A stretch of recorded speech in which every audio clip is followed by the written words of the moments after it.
తెలుగు సంబరాల తీయదను అలనాటి రుచుల సరికొత్త రూపం పరంపర స్వీట్స్. మొక్కుల కోసమే జీవితం అంకితం. కోటి మొక్కులకు జీవం పోసిన వనజీవి ఆయన.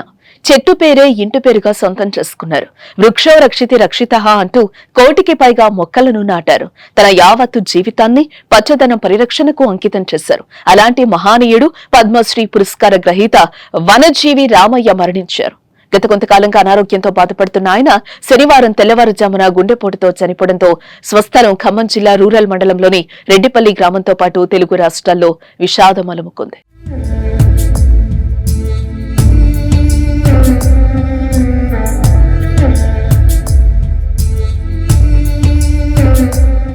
ప్రపంచవ్యాప్తంగా పర్యావరణ సంరక్షణ ప్రాముఖ్యాన్ని చాటారు వనజీవి రామయ్య.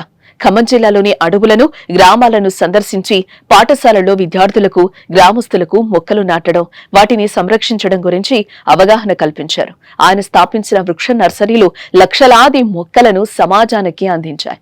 తెలంగాణ ప్రభుత్వం ప్రారంభించిన హరితహారం కార్యక్రమంలో రామయ్య బ్రాండ్ అంబాసిడర్ గా కీలక పాత్ర పోషించారు. ఈ కార్యక్రమాన్ని ప్రజల్లోకి తీసుకెళ్లడంలో విశేష కృషి చేశారు. రామయ్య లాంటి మనిషి మనకి మళ్ళీ దొరకడు. ఎందుకంటే కోటి పైన దగ్గరగా 2 కోట్ల దగ్గరగా 2 కోట్ల మొక్కలు నాటడం జరిగింది.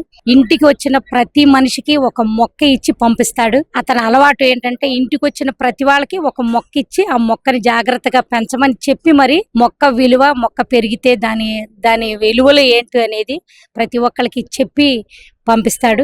ఆయన చేసిన సేవలకు గాను కేంద్ర రాష్ట్ర ప్రభుత్వాలు ఎన్నో అవార్డులు అందించాయి. 2017లో ఆయన పద్మశ్రీ పురస్కారం అందుకున్నారు. మహారాష్ట్ర ప్రభుత్వం వనజీవి రామయ్య జీవితాన్ని పాఠ్యాంశంగా ప్రవేశపెట్టింది.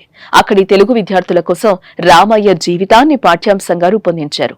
9వ తరగతి తెలుగు పుస్తకంలో రామయ్య జీవితం పాఠ్యాంశంగా బోధిస్తున్నారు. ఈ రోజు ఆయన మరణంతో ఆ చేతులు నాటిన మొక్కలు కన్నీరు పెడుతున్నాయి. ఈ రోజులు మీరు చూడండి, ఎక్కడ 100లో ఒకడు కూడా దొరకడు. అటువంటి వ్యక్తి రామయ్య ఒక్కడే ఉంది. ఎప్పుడు కూడా నేను చూసేవాడిని చాలా సార్లు. మా ఇంటి దగ్గర మొక్కలు వేసినప్పుడు కానీ రామయ్యతో పిలిపించే నేను మొక్కలు వేయించుకునేవాడిని. ఆయన మాట్లాడే విషయంలో ఎవరిని కూడా విమర్శించేవాడు కాదు.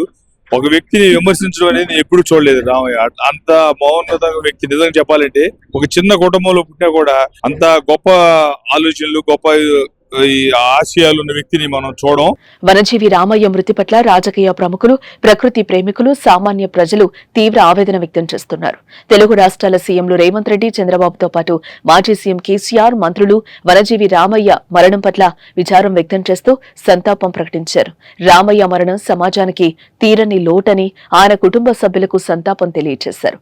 రామయ్య సూచించిన మార్గం నేటి యువతకు ఆదర్శమన్నారు. పచ్చదనం పరిరక్షణ కోసం వనజీవి చేసిన కృషిని స్మరించుకున్నారు.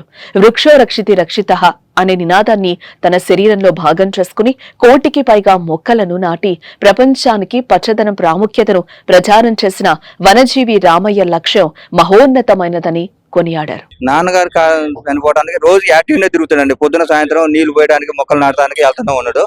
అంటే ఒంటి సమస్య అన్నది మాకు భయం లేదు. కానీ ఆయన బయటికి వెళ్ళినప్పుడు లగేజ్ వేసుకొని పోతాడు. మొక్కలకి యాక్సిడెంట్ అయితే ఆయన భయం తప్ప ఇలాంటి స్టోక్ అన్నది ఇదివరకు ఉన్నాయి. 2 సార్లు స్టెంట్ వేసినాం కానీ ఆ భయం లేదు. అంటే యాక్టివ్ తిరుగుతాడు, మంచిగా ఫుడ్ తింటాడు, తిరుగుతాడు. దానివల్ల మాకు ఇబ్బంది లేదు. కానీ సార్ అనుకోకుండా నిద్రలో స్టోక్ వచ్చి తెల్లారగట్ల లేకుంటే లేవలేదు. సడన్ గా భయం అయ్యి హాస్పిటల్ తీసుకుపోతే ఆడ కన్ఫర్మ్ చెప్పారు.